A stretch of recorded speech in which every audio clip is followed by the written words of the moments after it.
for part 2 of this series, There's a Demon in My TV. If you're just now tuning in, I'd like to encourage you to start with video 1 so that you know exactly what this is about, to whom I am speaking, and the responses I am seeking from this venture. As promised, part 2 will take a look at the depression medication called Abilify. So let's dive in and take a look at this commercial. Here's me. And here's my depression. Before I started taking Abilify, I was taking an antidepressant alone. Most of the time I could pull myself together and face the day. But other days I still struggled with my depression. I was coping, but sometimes it really weighed me down.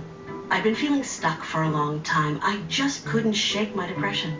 So I talked to my doctor, and he added Abilify to my antidepressant. He said it could help with my depression, and that some people had symptom improvement as early as 1 to 2 weeks. I'm glad I talked to him. I wish I'd done it sooner. Now I feel more in control of my depression. Abilify is not for everyone. Call your doctor if your depression worsens or you have unusual changes in behavior or thoughts of suicide. Antidepressants can increase these in children, teens, and young adults.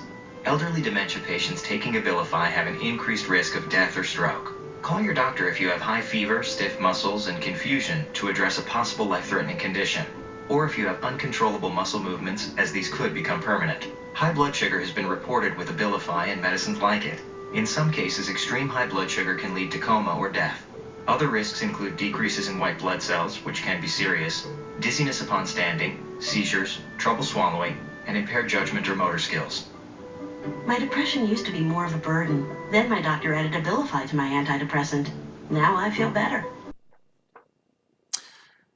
This spot is jam-packed with red flags, but let's unpack it in an organized manner and make a list. First, you have a disembodied entity, which in this case looks like a robe. Here is a picture of the same entity that Abilify has used in 2 other spots. My best guess is they took some flack for the original floating spirit that looked like nothing but a floating spirit, but then tried to tame it down by making it look like a robe, as you saw it in the spot that I played. Secondly, the entity often tries to attack or latch itself onto the woman. As it's portrayed as the robe, it often tries to make her wear it. I see this as an attempt to possess her, if you follow the demon narrative to its logical conclusion. Third, the entity, when unsuccessful in its attempt to take control, never completely leaves. He hangs out, goes to her doctor's appointments, takes notes, and even sits by in a rather creepy fashion when the family portrait by the hammock is taking place.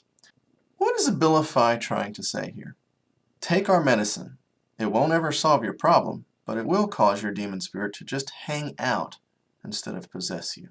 Last but not least on this list, the entity is obviously a separate personality from the woman.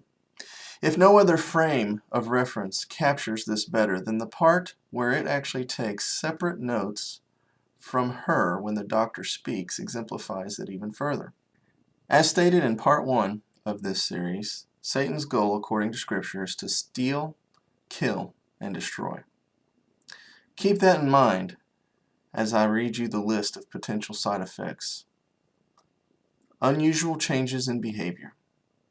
Thoughts of suicide.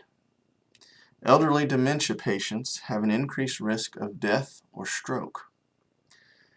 If you have a high fever, stiff muscles, and confusion due to taking Abilify, call your doctor because this may indicate a life-threatening condition. Uncontrollable muscle movements. You should also call your doctor because that could become a permanent problem. This also can increase your blood sugar to a level that might cause a coma or death. This may also decrease your white blood cell count, which can be very serious. It can also cause dizziness upon standing, seizures, trouble swallowing, last but not least, impaired judgment and motor skills. Tell me, would you trade depression for any number of these side effects? I guess I should give them credit for blatant honesty. Not only do they tell you everything that their not-so-miraculous drug can do to you, but they admit in this commercial that this is a spiritual battle. Sure, it has physical properties that require attention. For me, when I was suffering from a brief bout of anxiety in my first year of marriage, I had a missing chemical that needed to be replaced called serotonin. But had I not fought this from a faith-based front, I would have only treated half of the problem. For more on that experience, visit my blog or look at the link that I've posted in the description bar. So, what do you think about this installment?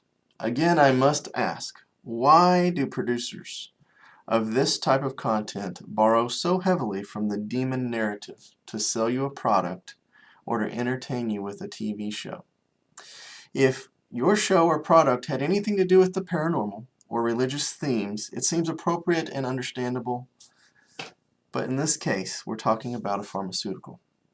And in part 1, we were talking about car shopping. I look forward to your thoughts.